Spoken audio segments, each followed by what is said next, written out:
Hi, I'm Colin and welcome to How to Paint Watercolors. So if you're ready, we'll get started and we'll paint this one. Hello and welcome back to How to Paint Watercolors with me, Colin. This is another Bob Ross one. We do these for a bit of fun. It's for people who they have trouble with the equipment that's used, the thinners and the oil paints and the smell. So we just do them in watercolour. And this one's called Warm Winter Day. Welcome to any new subscribers. Put a sun in here. Thank you to all my regular subscribers for staying with me for this length of time. That's just a bit of Naples yellow for the sun. This is cadmium yellow deep with just a tiny touch of alizarin crimson in. And we're just going to bring this around the side here, just framing that Naples yellow. I've stretched my paper. There is a thin film of water left on it. You've seen me do that before. And I've also added some masking fluid to the tree trunks and bits of areas, mainly where I want to keep them white, into some Naples yellow and alizarin crimson. Bring it down over the trees. Just checking where it's going.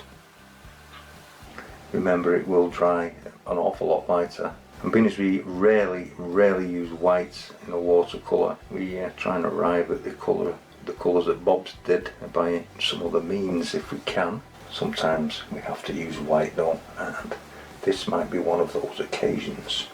And I'm going to take some cobalt blue that has some French ultramarine in it and burnt umber, just to give it a slightly grey colour, also with a tiny hint of alizarin crimson. And I will try and get it as close as I can to how Bob has them.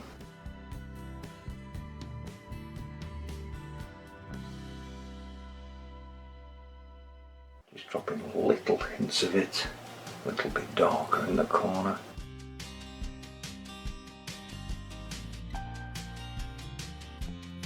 Softening this in.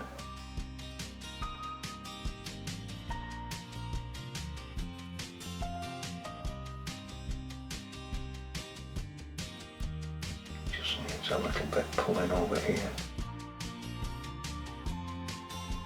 Water. I'll come down here, re-wet this V-shaped area, cobalt blue, French ultramarine, and with a tiniest bit of burnt umber in it. Bob has its path here.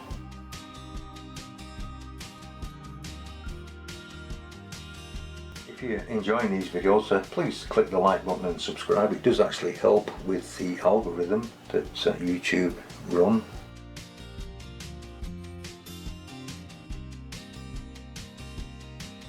A bit of pink in here. Some of the sky colour in this back one, a bit greyer.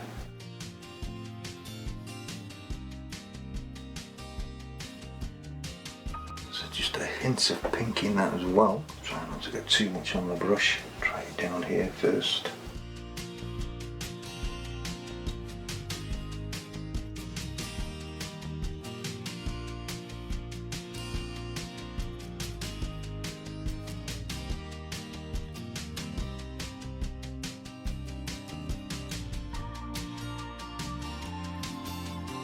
Touch of the pink.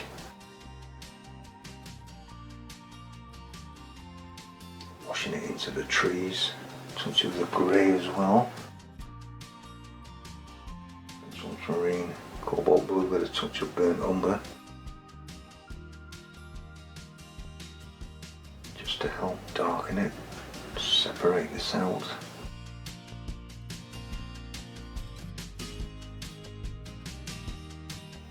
Darker blue in here.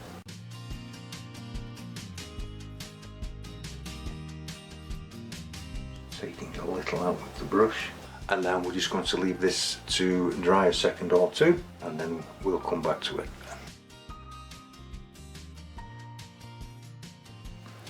Now the paper is still damp, but whilst it's in that damp position, I'm taking a filbert tree and texture brush. I'm just going to put the middle colour in. I don't mind it spreading here. I'm leaving room for the highlight. And the dark as well, the next colour.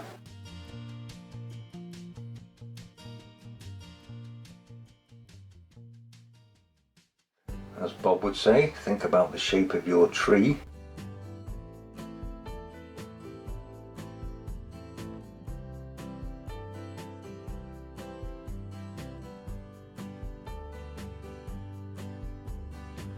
I think while we're here, I'll come across and put this one in as well.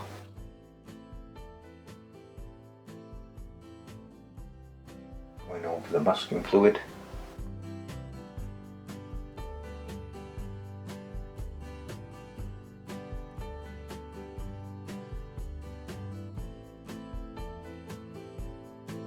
I think he had a little bush here. I'm going to have to let each individual layer dry before we put the next one on. So we're going to let this one dry quite a bit, and then we'll come back and put a darker layer in, and then we'll put the highlights in. Oh, we'll see how we go. Okay, I've just added some French ultramarine to the original first colour. So that's French ultramarine and burnt umber once again, just a little bit darker, just a couple of shades darker, and I added just a little bit of crimson to it as well.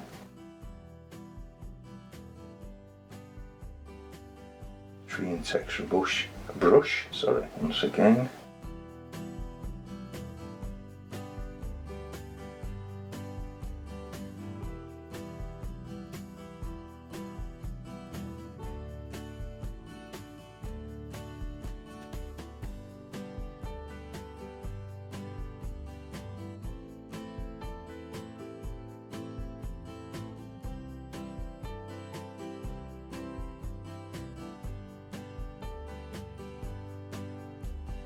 And then once again, we will leave that to dry.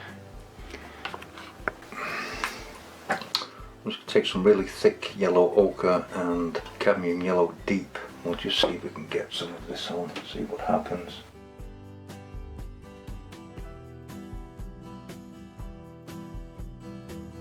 Very opaque, very thick. Don't work it in. This has to be completely dry. Do a bit at a time, one bush at a time.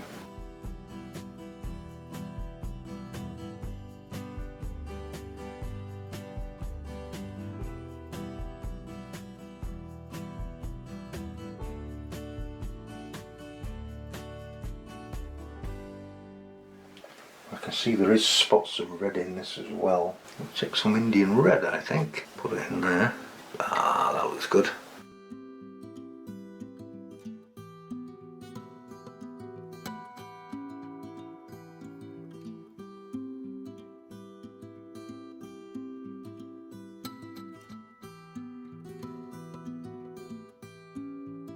We're studying watercolour, we don't normally use white. Well, I don't, but unfortunately in a Bob's picture sometimes you can't get round it. So this is a bit of titanium white mixed with some cobalt blue.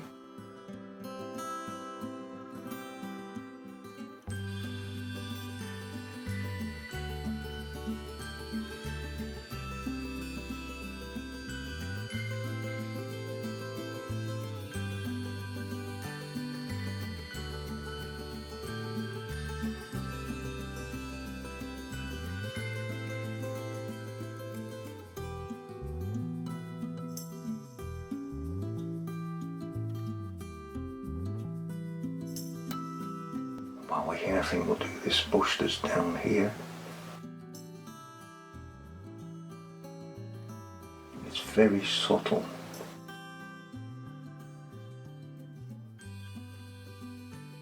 Little row of bushes in here as well.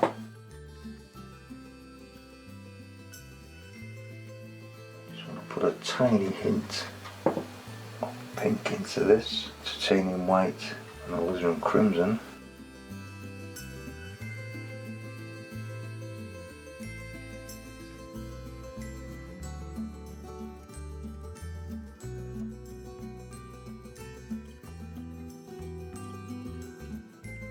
Just a little on here.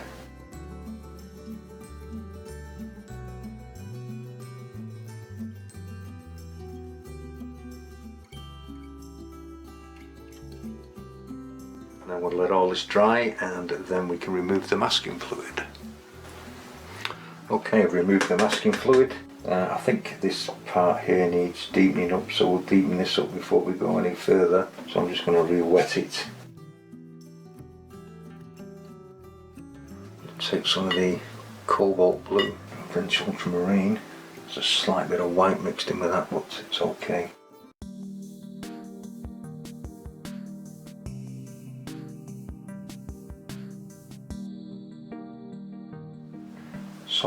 pen. Soften this path in.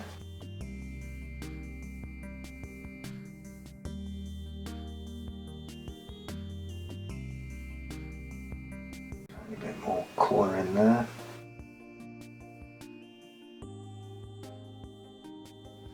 Little shade of pink again.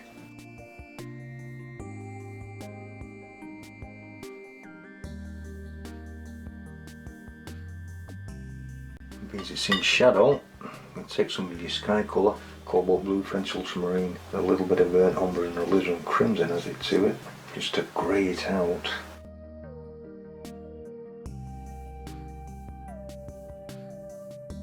Deepen it around here.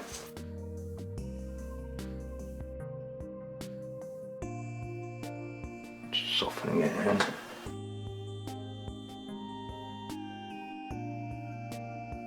I'm going to take my rigger brush, just using the colour that's on the palette. Fence posts.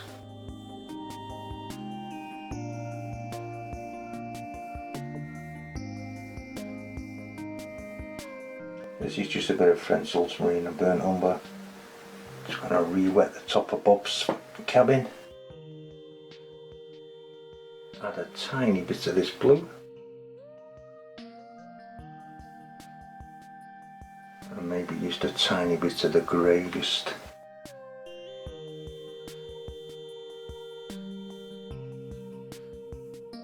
tall fence post.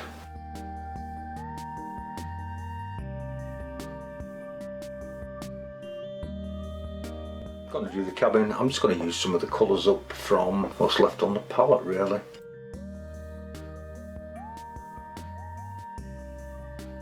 Bit of mud. Just kidding. Just adding some of the French ultramarine and burnt umber to that, just to darken it. I'm just using a flat brush for this. Darker on this side. French ultramarine and burnt umber once again. And we just need to pick out a dark side to this fence post.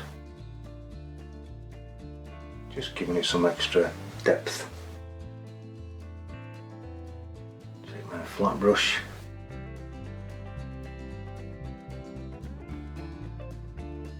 Just leaving tiny flecks of the other colour showing through. Put the door in, eh?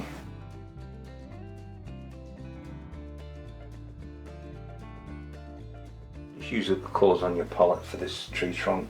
It's just mainly French ultramarine and burnt umber, maybe with a little yellow ochre in. Take it off the page. I think this needs to come down a little bit further. Taking some French ultramarine and burnt umber really dark. I'm just going to put it on the left hand side of the tree and allow it to drift round.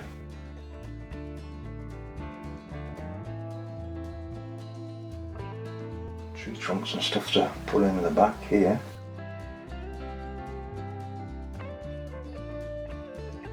It doesn't have to be the same as Bob's, you can do your own thing with these. I think he would like that. Like I say, just for these purposes I try to get it like Bob's.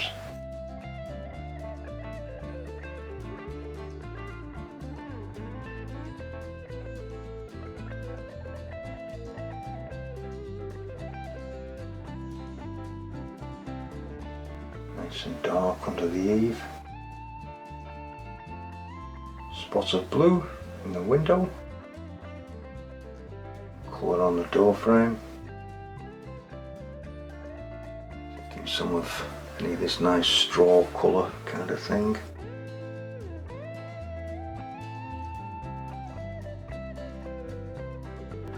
Just going back to my white for a minute.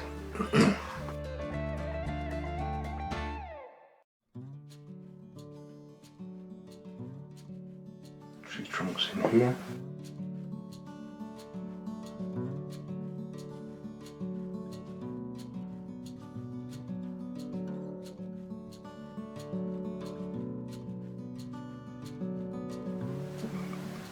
Some snow. It's just a blob of that white paint. I'm going to catch the bottom here, just attach that to the ground. damp brush that just allows the paint to flow into it. Now, really do have to wait for this to dry now, and then we can put some highlight on this tree. Okay, I think it's dry enough to do this. I'm going to take some of the pink, I think. I'll just use this up.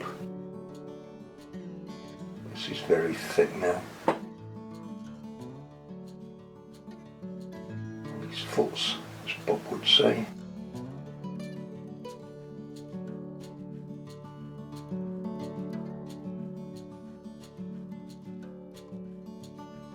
Maybe a little on these branches. Bob seems to have some, so we'll put some on.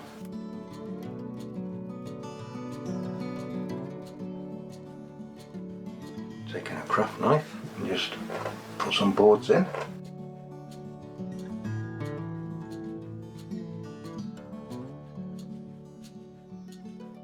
Not too many. And this is where you get round to one of the best bits. This is where you get to sign it, mouse it and frame it. I hope you've enjoyed this video. If you have, please click the like button and subscribe. Subscribing is free. I'll leave a link to other videos I've made for YouTube. But this one's Bob Ross, Warm Winter Day in watercolour, for those of you who would like to try Bob Ross in watercolour. Thank you very much for watching.